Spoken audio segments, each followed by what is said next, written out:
ರಾಜ್ಯದ ಗೃಹ ಸಚಿವ ಪ್ರಿಯಾಂಕ್ ಖರ್ಗೆ ಅವರ ಇತ್ತೀಚಿನ ಹೇಳಿಕೆ ಈಗ ರಾಜ್ಯ ರಾಜಕೀಯದಲ್ಲಿ ತೀವ್ರ ಚರ್ಚೆಗೆ ಕಾರಣವಾಗಿದೆ. ಯುವಕರು ಆರ್ಎಸ್ಎಸ್ ಸೇರ್ಬೇಡಿ, ಉದ್ಯೋಗ ಮಾಡಿ ಕುಟುಂಬದ ಜವಾಬ್ದಾರಿ ನಿಭಾಯಿಸಿ ಎಂಬ ಸಂದೇಶವನ್ನು ಅವರು ನೀಡಿದ್ದಾರೆ ಎನ್ನಲಾಗಿದೆ. ಆದರೆ ಈ ಹೇಳಿಕೆಗೆ ಬಿಜೆಪಿ ಮತ್ತು ಆರ್ಎಸ್ಎಸ್ ಬೆಂಬಲಿಗರು ತೀವ್ರ ಆಕ್ಷೇಪ ವ್ಯಕ್ತಪಡಿಸುತ್ತಿದ್ದಾರೆ.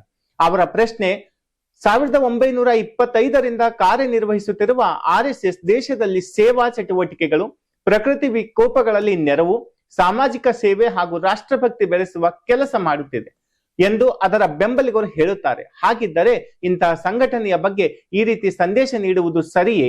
ವಿಮರ್ಶಕರು ಮತ್ತೊಂದು ಪ್ರಶ್ನೆಯನ್ನು ಕೂಡ ಕೇಳುತ್ತಿದ್ದಾರೆ. ಆರ್ಎಸ್ಎಸ್ ಸೇರಬೇಡಿ ಎಂದು ಹೇಳುವ ನಾಯಕರು ದೇಶದಲ್ಲಿ ನಿಷೇಧಕ್ಕೆ ಒಳಗಾಗಿರುವ ಅಥವಾ ಉಗ್ರ ಚಟುವಟಿಕೆಗಳಿಗೆ ಆರೋಪ ಎದುರಿಸಿರುವ ಸಂಘಟನೆಗಳ ಬಗ್ಗೆ ಇದೇ ರೀತಿಯ ಕಠಿಣ ನಿಲುವು ಏಕೆ ವ್ಯಕ್ತಪಡಿಸುವುದಿಲ್ಲ ಎಂಬ ಪ್ರಶ್ನೆ ಕೂಡ ಅವರು ಒತ್ತಿ ಕೇಳುತ್ತಿದ್ದಾರೆ. ಇಲ್ಲಿ ಒಂದು ವಿಷಯ ಸ್ಪಷ್ಟಪಡಿಸಬೇಕು. ಆರ್ಎಸ್ಎಸ್ ಅಂದರೆ ಒಂದು ದೇಶಭಕ್ತಿಯ ಸಂಘಟನೆ. ಅದರ ಬಗ್ಗೆ ಕೆಲವರಿಗೆ ಭಿನ್ನಾಭಿಪ್ರಾಯಗಳಿವೆ. ಕೆಲವರು ಅದನ್ನ ರಾಷ್ಟ್ರ ಸೇವೆಯ ಸಂಘಟನೆ ಎಂದು ನೋಡಿದರೆ, ಇನ್ನು ಕೆಲವರು ವಿಥೌಟ್ ರಿಜಿಸ್ಟ್ರೇಷನ್ ಆರ್ಗನೈಸೇಷನ್ ಕೂಡ ಅಂತ ಕರೀತಾರೆ.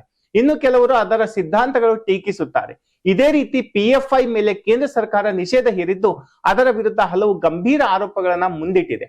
ಆದ್ದರಿಂದ ಆರ್ಎಸ್ಎಸ್ ಮತ್ತು PFI ಎರಡನ್ನು ಒಂದೇ ರೀತಿಯಲ್ಲಿ ಪರಿಗಣಿಸುವುದು ರಾಜಕೀಯವಾಗಿ ಮತ್ತು ಕಾನೂನುಬದ್ಧವಾಗಿ ವಿವಾದಾತ್ಮಕ ವಿಷಯವಾಗಿದೆ.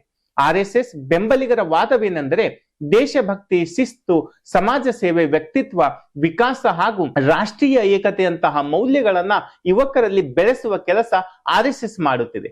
ಸಾವಿರಾರು ಸೇವಾ ಯೋಜನೆಗಳು, ಶಿಕ್ಷಣ, ಗ್ರಾಮೀಣಾಭಿವೃದ್ಧಿ ಹಾಗೂ ವಿಪತ್ತು ನಿರ್ವಹಣೆಯಲ್ಲಿ ಸ್ವಯಂ ಸೇವಕರ ಕೆಲಸ ಅಮೋಘನೀಯವಾಗಿದೆ. ಹಾಗಾಗಿ ಒಂದು ಕಾನೂನುಬದ್ಧ ಸಂಘಟನೆಯನ್ನ ಸಂಪೂರ್ಣವಾಗಿ ನಿರಾಕರಿಸುವ ರೀತಿಯ ಹೇಳಿಕೆಗಳು ಸಮಾಜದಲ್ಲಿ ಅನಗತ್ಯ ಧ್ರುವೀಕರಣಕ್ಕೆ ಕಾರಣವಾಗಬಹುದು ಎಂಬ ಅಭಿಪ್ರಾಯವನ್ನು ಬಿಜೆಪಿ ಮತ್ತು ಆರ್ಎಸ್ಎಸ್ ಪರ ವಲಯ ವ್ಯಕ್ತಪಡಿಸುತ್ತಿದೆ. ಕೊನೆಗೆ ಪ್ರಶ್ನೆ, ನಿಮ್ಮದು ಪ್ರಿಯಾಂಕ್ ಖರ್ಗೆ ಅವರ ಹೇಳಿಕೆ ಯುವಕರ ಹಿತಕ್ಕಾಗಿ ನೀಡಿದ ಸಲಹೆಯೇ ಅಥವಾ ಆರ್ಎಸ್ಎಸ್ ವಿರುದ್ಧದ ರಾಜಕೀಯ ಟೀಕೆಯೇ? ನಿಮ್ಮ ಅಭಿಪ್ರಾಯ ಕಮೆಂಟ್ ಮುಖಾಂತರ ತಿಳಿಸಿ. ನೋಡ್ತಾ ಇರಿ ಲಯನ್ ಟಿವಿ. ಧನ್ಯವಾದಗಳು.